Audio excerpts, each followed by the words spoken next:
Salam pemirsa, salam IT News. Jumpa lagi di channel IT News di program berita kami. Hari ini kami akan sajikan berita tentang setelah banjir besar di Cheongchau, Provinsi Henan, Tiongkok.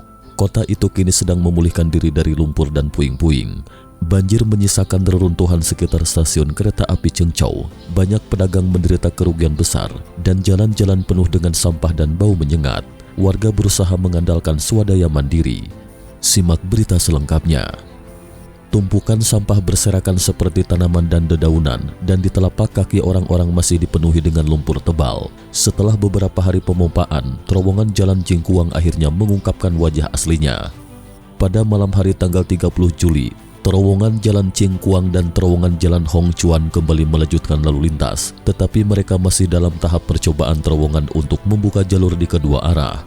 Alun-alun barat stasiun kereta api Cheongchau juga dilanda banjir pada tanggal 20 Juli. Sebuah video yang diposting oleh netizen pada tanggal 29 Juli menunjukkan bahwa meskipun banjir telah surut, ada puing-puing di sekitar stasiun kereta api. Ada sebuah video menunjukkan suasana sisa-sisa banjir besar yang menerjang kota itu sambil menceritakan kondisinya.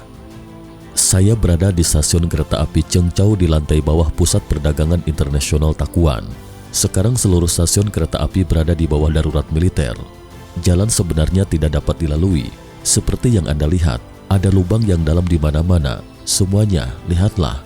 Tempat ini awalnya adalah kolam bunga, tetapi sekarang Anda dapat melihat telah runtuh lebih dari 1 meter.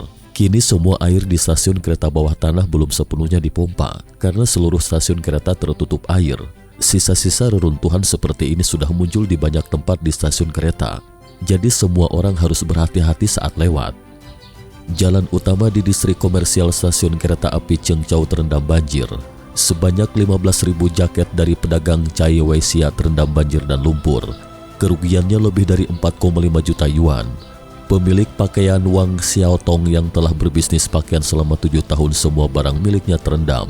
Lebih dari 1.000 jaket rusak dan kerugiannya mencapai 600.000 hingga 700.000 yuan. Sesungguhnya tak hanya dia sendiri, sekitar 300 pedagang pakaian lainnya juga memiliki pengalaman serupa yang membuat pedagang semakin cemas. Mereka tidak tahu apakah manajemen pasar akan mengucurkan kompensasi. Jalan-jalan di kota Cheongchau juga sama sekali tidak bisa dikenali. Sebuah video menceritakan suasana pasca banjir. Pagar pembatas di kedua sisi semuanya ditutupi dengan selimut yang telah terendam banjir. Tempat saya sekarang di Jalan Cianxin Selatan Hei. Anda dapat melihat bahwa sampah menumpuk setinggi gunung dan baunya busuk. Jalan Cianxin karena relatif dekat dengan Heihe. Dahulu di sini sangat ramai. Sekarang tidak ada yang lewat di sini dan tempat jualan di jalan juga rusak parah. Kehidupan orang-orang Cheongchau tiba-tiba terhenti akibat banjir. Sekarang mulai lagi kembali di jalurnya. Mereka menemukan harus menyelamatkan diri mereka sendiri. Suwe, seorang warga Cheongchau, berkata, "Sudah berhari-hari berlalu, sejujurnya tidak ada yang membantu kami. Semuanya kami lakukan sendiri. Setelah berhari-hari, semalam pejabat hanya membagikan 4 botol air. Mereka tak pernah berpikir bagaimana penduduk dapat hidup kembali. Ini adalah rumah keluarga Biro Keamanan Umum. Saya tidak tahu seperti apa rumah keluarga penghuni lainnya." Kota Yusen di Jalan Sakau di distrik Chinsui, kota Cheongchau adalah bangunan terkenal yang belum selesai. Pemiliknya mengatakan bahwa setelah banjir bahkan lebih tidak terawat lagi. Pemilik kota Yusen dengan nama anonim mengatakan, "Setelah banjir besar, properti di distrik lain masih bisa tertolong, tetapi kami tidak punya apa-apa lagi." Banjir dimulai pada tanggal 20 Juli dan berlanjut hingga tanggal 27 dan 28 Juli, sekitar 1 minggu. Air di dalamnya belum surut, sudah muncul semacam reruntuhan. Yang kami khawatirkan adalah setelah pondasi terendam terlalu lama, seluruh bangunan 20 atau 30 lantai yang tingginya 100 meter. Entah bagaimana nanti, khawatir menimbulkan korban. Kehidupan setelah bencana pulih sedikit demi sedikit. Dalam beberapa hari terakhir, komunitas Mr. Su akhirnya memiliki air dan listrik. Untuk hal ini beberapa orang mengucapkan terima kasih. Tetapi Mr. Su berkata bahwa dia tidak ingin menjadi begitu munafik. Sebagai orang yang selamat dari bencana, mengatakan bahwa dirinya adalah orang pertama yang berterima kasih kepada dirinya sendiri karena hanya dengan menemukan cara untuk bertahan hidup dia dapat melindungi keluarga dan anak-anaknya.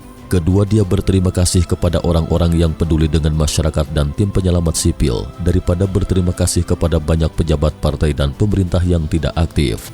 Saat ini layanan publik seperti rumah sakit dan komunikasi sangat membutuhkan pemulihan di Cheongchau. Rusaknya fasilitas kesehatan, sampah yang tidak bisa ditangani membuat suasana tidak nyaman. Bahkan ketiadaan air bersih meningkatkan risiko penyebaran wabah setelah banjir. Pada 30 Juli, kasus infeksi virus Komnistokok tanpa gejala ditemukan selama pemeriksaan rutin di distrik Erci, Kota Cheongchau. Pada tanggal 30 Juli, Sekretaris Komite Partai Kota Cheongchau menunjukkan pada pertemuan darurat tentang pencegahan dan pengendalian epidemi, ada lebih banyak kasus yang dicurigai. Rumah Sakit Rakyat ke-6 Kota Cheongchau menerapkan manajemen tertutup pada hari yang sama. Bahkan semua staf di Kota Cheongchau mulai menjalani pengujian asam nukleat. Sekian berita IT News hari ini. Terima kasih telah menonton dan silakan subscribe channel ini dan bagikan ke teman-teman Anda. Jika Anda memiliki opini silakan beri komentar di bawah ini. Sampai jumpa.